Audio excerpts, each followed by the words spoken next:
I'll begin with you, Madam Kassait. You mentioned that data should be deleted after its purpose is done. How would I ensure that? So I've come to a certain place and I've shared some of my data. How would I be sure that it has actually been deleted? Is it a matter of trust, but yet some people have their own agenda? Let me say, today I got the opportunity. Thank you very much for the question, and I really do also want to start by thanking Nation Media Group for this great opportunity to have conversation around digital takeoff. I only managed to speak about the principles. And you remember at the introductory I said that data protection shifts the obligation. Now the one who is in charge is the data subject. One of the rights that you have is actually right to be forgotten. And you can actually ask for, or we also say right to portability. Whoever has your information, you can go and have request for access, and it can also be moved from. So you have a right to that. You can go back to the institution and ask, can you give me all the information that you have about me? And that's a right accorded to you under the Data Protection Act. But I mean, if that feels a bit fingers crossed that they're not going to, save whatever data I have and still tell me that they've deleted. And there are many places where we keep going and giving our data.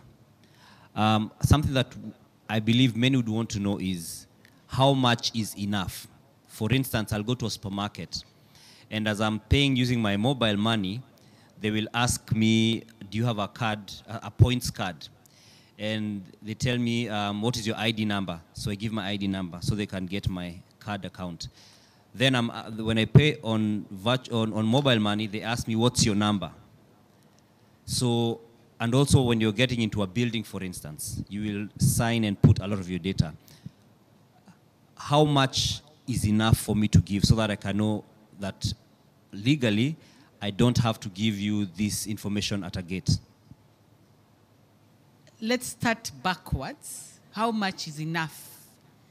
The person who defines how much is enough, it's actually the data protection principles guide that. They say minimal. You don't need to give your information about your spouse in the supermarket, for instance.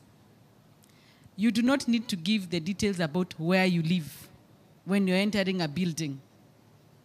It's called the principle of data minimization. And you, as a Kenyan, if you feel a lot of information is being requested for you and it's not appropriate, that is why this office is here, to give you that assurance. And if we receive that kind of a concern, we would then ask the data controller collecting that information and guide them not to ask too much information. Because it is true, and working back, and that's what we are saying, controllers have the responsibility to come up with framework by data protection by design. Even the supermarkets should start asking themselves, am I asking for too much information? And remember, the Act has self-regulation. It allows for self-regulation, you as a supermarket, to begin having that conversation. But I would want to take this opportunity to say we are coming from a culture of sharing. I think it's also very African. We like to share a lot. We share our food. We share our homes. We share our data. It's not unusual for you to share information with anyone without even asking the concerned, what is this information going to be used for? The data protection is here to begin telling us we have certain rights. Right to access my information, right to be forgotten, and not in all circumstances. Right for information to be corrected accurately. Right for deletion, right to object to processing. There are all those rights. On the other hand, the person who is collecting that information has a responsibility. And that's why I talked about integrity of the data, transparency, because you need to explain to the data. It's not the responsibility of the data subject to tell you, why do you need my information? It's your responsibility as the person collecting the information, like the supermarket, to explain, I need your information, and this is the reason why I need your information, and I will share your information with so and so, and this is how we will secure information. And therefore comes the issue of having a data privacy notice. in their premises, saying this is what we have the information for, what it will be used for, how we will store it, how long we will store it, and who are the third parties the information is going to be used for. So the responsibility is yours as the one collecting the information. Maureen Baker, Chief Administrative Secretary, Ministry of ICT, Innovation and Youth Affairs. Mutuma Mathieu, Editor-in-Chief, Nation Media Group. And ladies and gentlemen, good morning. Good morning. Oh, we have masks. I was telling my CAS, I pray for the day we don't have to wear masks anymore. Then we can go back to socializing like we were used to. You know, masks have taken away facial expression, which is important for any speaker. You're able to know whether people are with you or they are distracted. It gives me a great pleasure to join you during this second edition of Nation Digital Summit, themed The Global Takeover. Indeed, technology has taken over, like we have seen from the example of Israel. This event is being hosted both physically and virtually, a true statement that we are embracing technology and it works. It's amazing how today you can actually have a presenter, something would never have envisaged. So just a few years ago, presenting from a different part of the globe. Today, we are able to transact online, or better yet, through our mobile phones, as well as speak some of you present here are able to monitor systems and activities at your respective places of work. The evolution and adoption of technology advancement, coupled with the use of data to grow business, has set an unprecedented pace in digital transformation within industry, yet there is still much more room for improvement, innovation, and adoption. In recognition of this, Kenya adopted the Vision 2030, which promotes implementation of policies for broad-based inclusive growth and is premised on three key pillars: the economic pillar, social pillar, and political pillars. The vision further calls for the development of a vibrant ICT sector that promotes socio-economic growth and drives production in other sectors. The ICT sector in Kenya is positioned as a critical driver and enables to the Kenya socio-economic development. On the back of this, the government of Kenya has developed a number of policies and documents that emphasize the importance of technology and innovation in the achievement of Kenya's strategic goal. One of these key documents is the Kenya Economic Blueprint that recognizes data as a cross-cutting issue and consequently the need to establish a legal framework that governs processing of personal data, as well as a balance between individual interests and the ability to maintain an environment that does not stifle business and innovation.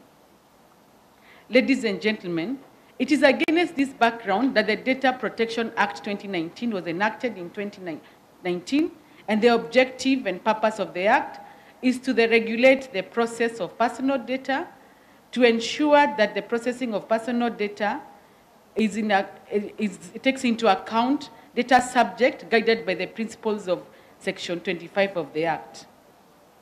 Protect the privacy of individuals, establish the legal and institutional mechanism to protect personal data, and provide data subject with the rights and remedies to protect their personal data from processing that is not in accordance to the Act.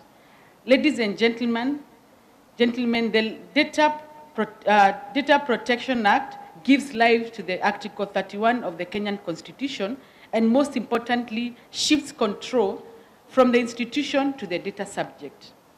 Ladies and gentlemen, I'm happy today that a country, and especially industry, discussion and appreciation of the privacy and data protection, more private and public institutions recognize the importance of embracing privacy and the impact it could have to the reputation of institutions.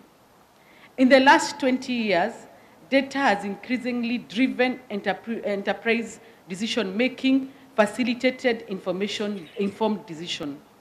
It is no doubt that digital transformation initiative, business processes, and strategy development require trust and accurate data. Ladies and gentlemen, if data informed decision making, its integrity therefore remains a key pillar. Thus, data integrity is the assurance that the digital information can only be accessed or modified by those authorized to do so with a set policy guidelines and procedures. Integrity involves maintaining consistency, accuracy, trustworthiness of the data over its entire life cycle. Ladies and gentlemen, as we discuss the issues around data integrity in the digital environment, I wish to draw your attention to 7 key tenets of data protection that are globally acceptable and adopted as the core principles. These are: 1, transparency. This means that institutions are responsible for information citizenry that they intend to collect, how the data will be used, and whether the data will be shared with third parties. 2 is integrity and confidentiality. Institution processing data have a responsibility to ensure that reasonable steps have been taken to implement security safeguards. 3, accuracy. Institution collecting data should ensure that the information held up to date is accurate. This will require regular reviews. 4th, purpose limitation. Personal data collected should be used only for the purpose that it was intended. 5, data minimization. Institutions should make sure that the personal information collected is not excessive. 6, storage limitation. Personal data must be deleted or anonymized once it has served its purpose, subject to the entity having any other grounds for retention of the information. And 7, accountability. Institutions must make sure that when collecting and processing personal data, their practices are compliant with the other principles. Ladies and gentlemen, indeed, these global tenets on data protection are what informed Section 25 of the Data Protection Act 2019. Therefore, in undertaking our everyday activities as data holders, it is expected we adhere to these principles in data protection cycle. Whether we are collecting data, whether we are processing data, whether we are storing data, whether we are disposing data. Ladies and gentlemen, we cannot talk about the integrity of data without mentioning the implementation of appropriate technical and organization measures to minimize the risk on the